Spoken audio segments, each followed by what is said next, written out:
Hello everyone, I'm Roshan Jahan Ahmed and I welcome you all to my channel. Today I have prepared a very rough video on the topic Transpersonal Psychology, and this topic is from Unit 1 of Paper 2 Psychology for UGC NET examination. Now I have compiled just 10 points today for this particular topic, and I'll send the PDF of this particular topic once I'm done explaining. So the first point is, as evident that this is a branch or subfield of psychology, it can also be called as a school of psychology, and it has often been termed as the fourth force in psychology, the first being psychoanalysis, the second being behaviorism, and the third one being humanistic psychology. So this is the fourth force. Now, what does this deal with? This branch deals with the spiritual aspects of the human experience. And the term transpersonal was introduced by Abraham Maslow and Viktor Frankl in the 1960s. So they popularized this term. And what happens is that psychological theories and methods are used to examine the spiritual matter. Okay, so the connection between transpersonal, the word transpersonal and the word psychology, we can see here that how are these two words connected, that is transpersonal and psychology, that psychological theories and methods are used to examine the spiritual matter. Now the word spirituality will be dealt with a number of topics in the first unit, and if we want to give an example of what transpersonal psychology deals with, we can take the example of awakening experiences. Now, awakening experiences are actually broad categories, so it can differ from person to person. But here we can take the example of a person who is trying to remove the fear of death, maybe, and generally also we all live under the constant fear of death. But if a person one fine day or with practice finally comes to terms with this inevitable process which is called death and gets rid of all kinds of fear, that moment will be termed as the moment of awakening. And that is one example of many awakening experiences out there.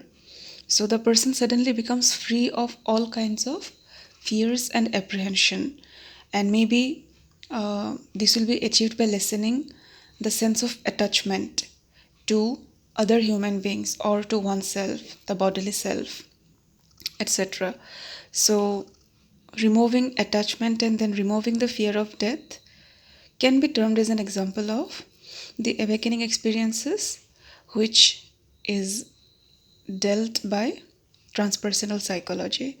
Now, transpersonal psychology, or the topic of study under transpersonal psychology, is often similar to flow state in positive psychology. So flow state, this topic is also there in our syllabus and we will deal with it later. So it can be actually seen as similar to flow state. Now another point, Lajoje and Shapiro examined about 40 definitions of transpersonal psychology from 1968 to 1991. So all the published papers in journals were examined by these two persons, and they examined all the definitions and they came up with one particular definition. We will go to that definition in the next page. But before that, let me tell you that they found 5 key themes in the definitions provided by different psychologists regarding transpersonal psychology. Now, what are the 5 key themes? The 5 key themes were states of consciousness, higher or ultimate potential, beyond the ego or personal self, transcendence, and the spiritual. So these were the 5 themes which were actually common in most of the definitions given by various psychologists regarding transpersonal psychology. Now, another point here, which is the definition. Okay, so they came up with this definition of transpersonal psychology.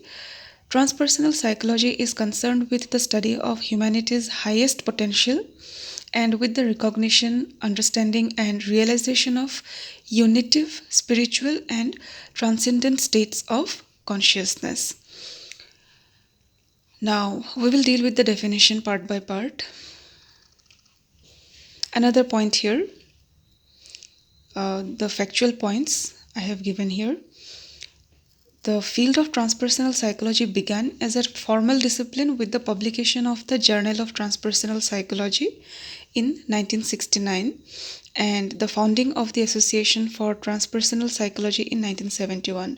So these two are the milestones in the field of transpersonal psychology as a formal discipline.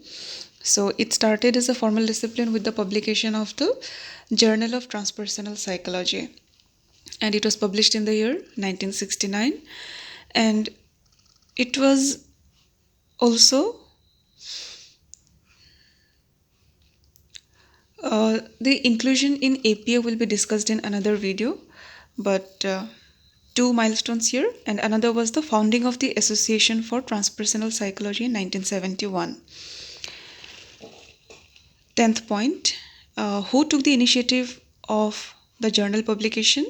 The notable personalities were Abraham Maslow, Stanislav Grof, and Anthony Sutik.